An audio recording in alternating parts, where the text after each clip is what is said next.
So basically, since Elon bought Twitter, there's been a lot of people saying Twitter is over. There's no way we'll be able to keep on operating. And I've never really believed it. I mean, at the beginning, all sorts of legacy news sites were basically frothing at the mouth, saying that since Elon fired a bunch of engineers, there's no way the site would continue for more than a few days. Which didn't even make any sense at the time. But this time, I think Elon might have actually done something that might actually start the decline of Twitter for real. He's decided to limit the amount of tweets people can view per day, which, considering most websites like YouTube spend a lot of money trying to keep people on their websites as long as possible, is a bit of a weird move. But I can see why he would do it. So let's talk about this whole gamble and see if it might just be worth it, or if it's just gonna tank the entire platform. So basically, everyone woke up over the weekend and went to try and doom scroll like usual first thing in the morning on Twitter. But slowly, everyone noticed that after a while, Twitter stopped working. This was a bit of a problem because it meant that people had to actually do something other than sit and scroll through Twitter. So people started asking if the site was down. Then Elon posted this tweet: "To address extreme levels of data scraping and system manipulation, we've applied the following temporary limits. Verified accounts are limited to reading 6,000 posts a day. Unverified accounts to 600 posts a day. New unverified accounts to 300 posts a day." Basically, everyone lost their minds at this. How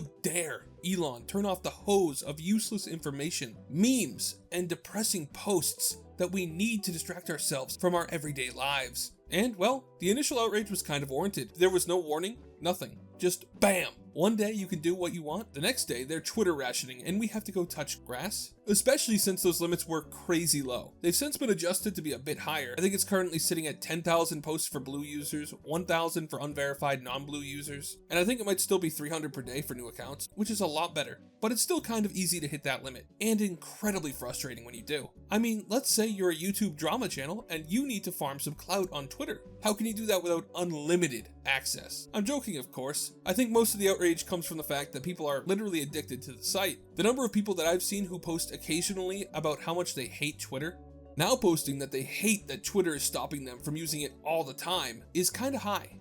Like, enough that I noticed it. But despite the outrage, there are legitimate reasons to do this. It's not like Elon is doing this for no reason whatsoever. I mean, he has to know that this is gonna make Twitter's user numbers go down. So what is so important that he's willing to bet the entire company on an insanely high stakes gamble like this? Well, it comes down to every tech bro's favorite word of the month, AI. Basically, remember last year when all the tech CEOs were crazy about crypto and trying to shove it into everything all at once, for no reason, causing the price of all the graphics cards to go up? Well, in this case, Twitter is the graphics card of the new AI industry. You see, all those AI companies, well, they're not real AI companies. They're soft AI companies that only understand AI in the context of LLMs, large language models, because their CEOs used ChatGPT for a day or two and thought it was neat. So basically, they're all either making their own LLMs, or they're adding plugins to other already existing LLMs to do something for them, like search the web for certain things. In either case, the actual AI company doesn't want to pay for what they're taking. Why would they? All of this stuff is out there for free, so they just set everything to scrape up data off Twitter, Facebook, random cooking websites, and probably that random blog you made in 3rd grade. They're taking that data for themselves so that they can use it to train their AI. The only way a language model can learn is to look at language, and helpfully, basically every website on the internet lets you take all that juicy data for free, even if you've got to break a few rules to do so. So earlier this year, Elon upped the pricing for Twitter's API and got rid of some of the free API tiers that were being abused by certain bad actor companies out there. A lot of people were mad because some niche accounts were caught in the crossfire, but I actually 100% understand why they did that. But I guess these companies didn't want to stop and just decided that if Twitter wasn't going to hand them info on a silver platter, they'd just steal it. So according to Elon, these companies seem to have endeavored to set up a scraping bot farm. If you don't know what scraping is in this context, it's basically that they made bots that load Twitter and copy all the stuff on the page and paste it into their system. Whereas before, they'd have just made an API call. One of the downsides of this is that when you have all these bots all loading pages on a website constantly looking for updates, they basically end up unintentionally DDoSing the site they're scraping. Basically, these bots turned into a massive expense for Twitter, because to handle all their requests and deal with the DDoS, Twitter had to get more/better hardware so that the site wouldn't get overwhelmed by the requests. So they started by making it so you had to be logged in to see anything from tweets, and stopping embeds. But I guess that didn't have the desired effect, since these bad actors can just make a few accounts and then their bots work fine again, which explains the limits. It makes it way too hard for any company to effectively scrape the data they want, since they'll have to make a new account for every couple hundred posts. Whereas before, they were probably scraping millions every day. And I'd bet that Twitter is watching the signups and seeing if a whole bunch of signups come from one IP. It's probably someone trying to bot badly. So it does make sense, especially if Twitter has a short-term plan to monetize the data scraping, which I think they kind of have to. If they don't, they're leaving so much money on the table, it would be unthinkable. This move saves them server costs, hurts the companies that were screwing them, and gives them a potential new massive revenue stream. What's not to like?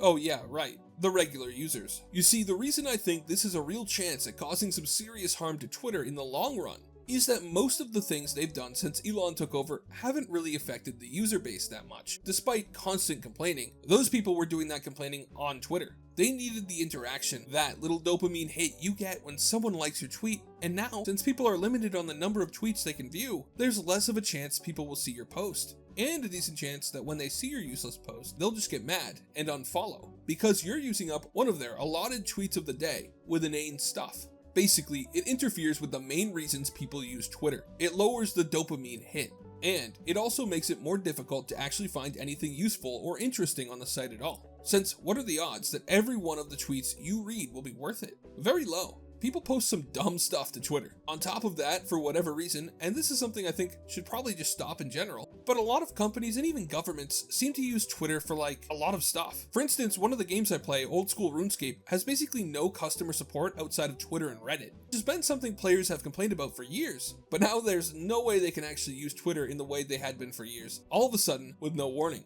Now, I think that in general, it's absolutely stupid to rely on a third-party platform to communicate with your paying customers, but so many companies do that I think there might be a big loss in numbers just from companies offloading their services from Twitter, let alone the users who are now frustrated because the company they're trying to complain to has already used their allotted tweets and can't see any new stuff. I genuinely wonder if somewhere some poor support staff got laid off because they can't do their job now, through no fault of their own, because they got caught in the crossfire of a war between Twitter and random AI startups. And that's not even mentioning the people who use Twitter for news, something that Elon himself has been encouraging. How can you seriously market Twitter as a news platform if you can't read more than a few tweets a day? What if there's some massive crisis and people are trying to organize help? Let's say a massive flood or something. Previously, people could post on Twitter to get info out.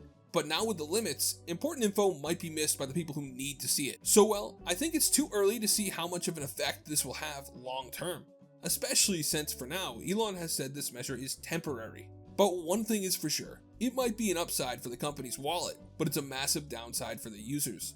I guess we're going to find out which one matters more, and this is kind of terrible timing for Elon since Meta, Facebook, is about to launch their Twitter clone app this week, which previously I would have assumed was doomed to failure because of its association to Facebook, but now might have a serious chance.